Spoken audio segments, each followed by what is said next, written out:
ఒక మధ్య తరగతోడు ఎంతో కళలతోటి ఎంతో ఆశతోటి ఒక దుకాణం నడిపించుకుంటూ ఏదో కుటుంబాన్ని నెట్టుకురావడానికి రాత్రింబవలు కష్టపడతా ఉంటే ఆధారపడ్డ ఒకే ఒక్క షాపును నువ్వు కూల్చేస్తే ఆయన నివసిస్తున్న ఒకే ఒక ఇల్లును నువ్వు కూల్చేస్తే ఏడబోయి బతుకుతాడు. ఒకటి పొట్టగొట్టి ఇంకోటి కడుపు నింపి నేను తల్లిని అంటే ఈ సమాజం ఆ తల్లిని తల్లి అని ఒప్పుకుంటుందా? ఇది కూడా అట్లే ఉన్నది. ఆ గోడు ఆ బాధ ఈనండి.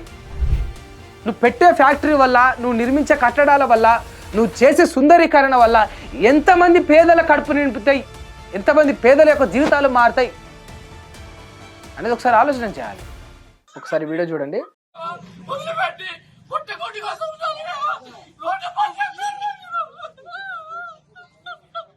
ఈ అన్న బాధ ఇది.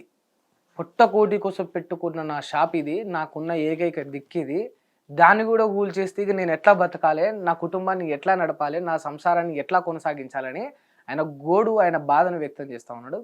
అవసరమైతే ఆ షాప్తో పాటు ఆ దుకాణంతో పాటు నన్ను కూడా కూల్చేయండి అని చెప్పేసి ఏడుస్తూ ఉన్నాడు. ఒక మామూలు మధ్యతరగతి వ్యక్తి ఇతను ఒక సెలూన్ షాప్ నడిపిస్తూ ఉన్నాడు, కటింగ్ చేసుకునే షాపు.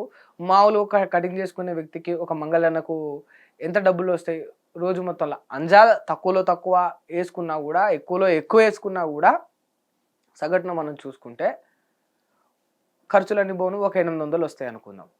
ఒక రోజుకి 800 సంపాదించే ఆయన కుటుంబాన్ని నడపాలా, ఇంట్లో పనిముట్లను కావచ్చు, ఆ యొక్క అవసరాలను, రోజువారీ దైనందిన జీవితంలో అవసరాలను కానీ, లేకపోతే పిల్లాడి ఫీజులు కానీ, తల్లిదండ్రులు ఉంటే వాళ్ళ ఆరోగ్య పరిస్థితులు కానీ, వీళ్ళకి ఏమైనా కోరికలు ఉంటే, బట్టలు ఉంటే, చెప్పులు ఉంటే, పండుగలు ఉంటే, పబ్బాలు ఉంటే, చుట్టాలు ఇంటికి ఉంటే, బియ్యానికి ఉంటే, పప్పులకు, ఉప్పులకు, కూరగాయలకు అన్నిటికీ సంబంధించి ఒక రోజుకు 800 సంపాదించితే సరిపోతాయా అనేది ప్రతి మధ్యతరగతికి తెలుసు.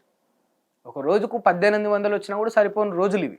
అటువంటి కాలంలో, అటువంటి ఈ రోజుల్లో 800 అలా సగటుగా సంపాదించుకున్న ఒక వ్యక్తి ఒక దుకాణం పైన ఆధారపడ్డ ఆ దుకాణాన్ని ఇవాళ ఇక హైడ్రా పేరుతోటి, మూసీ పేరుతోటి, ఫ్యూచర్ డెవలప్మెంట్ పేరుతోటి ప్రభుత్వాలు కూల్చేస్తూ ఉన్నాయి.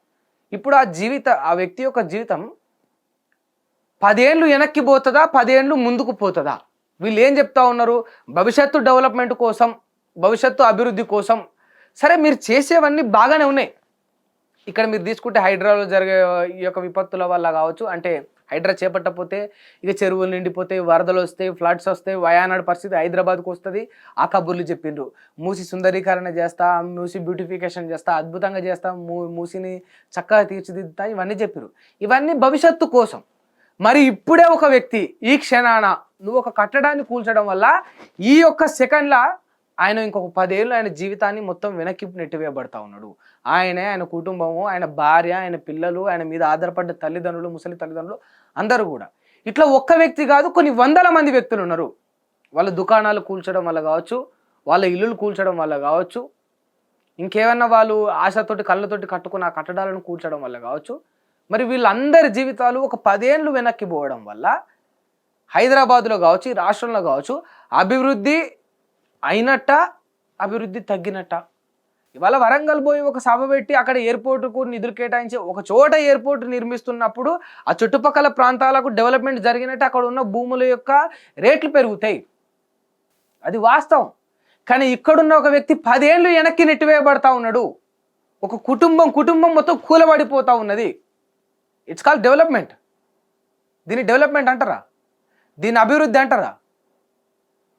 అభివృద్ధి అంటే సరి సమానంగా, సమన్యాయంగా ప్రతి ఒక్కరికి న్యాయం చేసినప్పుడు, ప్రతిదీ కూడా బ్యాలెన్స్ చేసినప్పుడు, ఇంట్లో ఒక 2 బిడ్డలు ఉంటే తల్లి ఏం చేస్తుంది? తన కడుపు మార్చుకొని అయినా సరే పెద్దోడికి సగం, చిన్నోడికి సగం వేస్తుంది. కొంచెం కూర అటు ఇటు అయినా కూడా 2 కడుపు నిండేటట్టు తల్లి చూస్తుంది. ఒకటి పొట్టగొట్టి ఇంకోటి కడుపు నింపి నేను తల్లిని అంటే ఈ సమాజం ఆ తల్లిని తల్లి అని ఒప్పుకుంటుందా? ఇది కూడా అట్లే ఉన్నది. ఆ గోడు, ఆ బాధ ఈనండి. ఒక మధ్య తరగతోడు ఎంతో కళలతోటి, ఎంతో ఆశతోటి ఒక దుకాణం నడిపించుకుంటూ ఏదో కుటుంబాన్ని నెట్టుకురావడానికి రాత్రింబవలు కష్టపడతా ఉంటే ఆధారపడ్డ ఒకే ఒక్క షాపును నువ్వు కూల్చేస్తే, ఆయన నివసిస్తున్న ఒకే ఒక ఇల్లును నువ్వు కూల్చేస్తే ఏడబోయి బతుకుతాడు? ఒక వ్యక్తి జీవితాన్ని 10 ఏళ్లకు వెనక్కి నెట్టేస్తే డెవలప్మెంట్ ఎట్లా జరుగుతుంది? మీరు పర్మిషన్ ఇచ్చిన ఇల్లులే, మీరు ఆమోదం తెలిపినే అన్నీ. రేపు అన్ననాడు ఎవడైనా వచ్చి హైదరాబాదులో ఇక్కడ స్థిరపడాలి, ఇక్కడ ఇల్లు కట్టుకోవాలంటే రేపు బీఆర్ఎస్ వాడు వస్తారో బీజేపీ వాడు వస్తారో మళ్ళీ గిట్లా కూల్సరు, మళ్ళీ డెవలప్మెంట్ పేరుతోటని ప్రజలు ఎట్లా నమ్మాలి ప్రభుత్వాలను? హైదరాబాద్ ఎట్లా బాగుపడాలి? ఏ ధీమాతోటి ప్రజలు ఇక్కడ శాంతియుతంగా బ్రతకాలి? ఒక్కసారి గవర్నమెంట్ ఇవన్నీ కూడా ప్రశ్నలు దృష్టిలో పెట్టుకోవాలి. సరే మీరు కూలుస్తూ ఉన్నారు, దానికి భవిష్యత్తు తరాల కోసం అని చెప్తా ఉన్నారు, మరి వీళ్ళకి ఏ రకంగా న్యాయం చేయబోతా ఉన్నారు? ఒక వ్యక్తి ఉపాధిని కూల్చేస్తున్నప్పుడు వాడికి ఇంకో చోట ఆల్టర్నేటివ్ ఉపాధి ఏదైనా మీరు ఇప్పించగలగాలి. ఇస్తా ఉన్నారా? ఓ 2-3 లక్షలు పెట్టి మీరు ఒక షాపు పెట్టేయకున్నా, ఒక దుకాణం పెట్టేయకున్నా నెలకు 15-20 వేలు పొంది అట్లీస్ట్ ఒక ఉద్యోగం అని ఇప్పించగలగాలి. ఉన్న కాంట్రాక్ట్ సోర్స్ ఉద్యోగులకే మీరు జీతాలు ఇస్తలేరు. ఇప్పుడు కొత్తగా వచ్చేటోడికి ఉద్యోగం ఎడబెట్టిస్తారు. డెవలప్మెంట్ పేరుతోటి డెవలప్మెంటే చేయాలి, డెవలప్మెంట్ పేరుతోటి న్యాయమే చేయాలి. మీరు డెవలప్మెంట్ పేరుతోటి ఏదైతే కార్యాచరణ చేస్తారో దానివల్ల 10 మందికి డెవలప్మెంట్ జరగాలి, అభివృద్ధి జరగాలి, అంతే తప్ప నష్టం జరగకూడదు. నష్టాలు జరుగుతాయి. ఒక రింగ్ రోడ్ వేయాలంటే అక్కడ చుట్టుపక్కల ఉన్న భూములు తీసుకోవాలి, ఒక ఫ్యాక్టరీ కట్టాలంటే అక్కడ చుట్టుపక్కల ఉన్న ఒక 10 మంది భూములను సేకరించాలి, తప్పవు. కానీ ఆ భూములు ఇచ్చిన వాళ్ళకి కావచ్చు, ఆ ఇల్లులు ఇచ్చిన వాళ్ళకి కావచ్చు, వాళ్ళకి న్యాయం చేయాలి కదా, గిట్టుబాటు ధర ఇవ్వాలి కదా, అప్పుడు కదా అది డెవలప్మెంట్ అంటారు. ₹1 కోటి పలికే భూమిని 10 లక్షలు ఇచ్చి చేతులు దులిపేసుకొని 1000 కోట్ల ప్రాజెక్ట్ వస్తుంది, 10,000 కోట్ల ప్రాజెక్ట్ వస్తుంది, దీనివల్ల అద్భుతాలు జరిగిపోతే అభివృద్ధి పెరిగిపోతుందంటే నువ్వు ₹1 కోటి ఒక భూమి విలువ చేసే భూమిని పేదోడి దగ్గర నుంచి లాక్కొని 10 లక్షలు, 15 లక్షలు, 20 లక్షలు ఇచ్చేస్తే ఇక వాడు అభివృద్ధి చెందినట్ట, నష్టపోయినట్ట? నువ్వు పెట్టే ఫ్యాక్టరీ వల్ల, నువ్వు నిర్మించే కట్టడాల వల్ల, నువ్వు చేసే సుందరీకరణ వల్ల ఎంతమంది పేదల కడుపు నింపుతాయి, ఎంతమంది పేదల యొక్క జీవితాలు మారుతాయి అనేది ఒకసారి ఆలోచన చేయాలి. ఎప్పుడు కూడా వన్ సైడ్ నుంచి వెళ్తూ ఇది డెవలప్మెంట్ అని గుడ్డిగా నమ్మడం వల్ల ఇక్కడ ఎంతోమంది 100ల మంది పేదలు నష్టపోతూ ఉన్నారు. మరి వాళ్ళకి ఏ విధంగా న్యాయం చేయాలనేది కూడా ఒకసారి ప్రభుత్వం ఆలోచన చేసుకోవాలి. ఎందుకంటే ఈ గోడు, ఈ పరిస్థితి, మధ్య తరగతుల ఏడుపులు, ఈ పేదల యొక్క బాధలు ఇవన్నీ కూడా మీకు మీ రాజకీయానికే మంచివి కావు. ఈ తెలంగాణ రాష్ట్రానికి కావచ్చు, ఈ దేశానికి కావచ్చు మంచిది కాదు అని ఒకసారి ప్రభుత్వం ఖచ్చితంగా దృష్టిలో పెట్టుకోవాలి.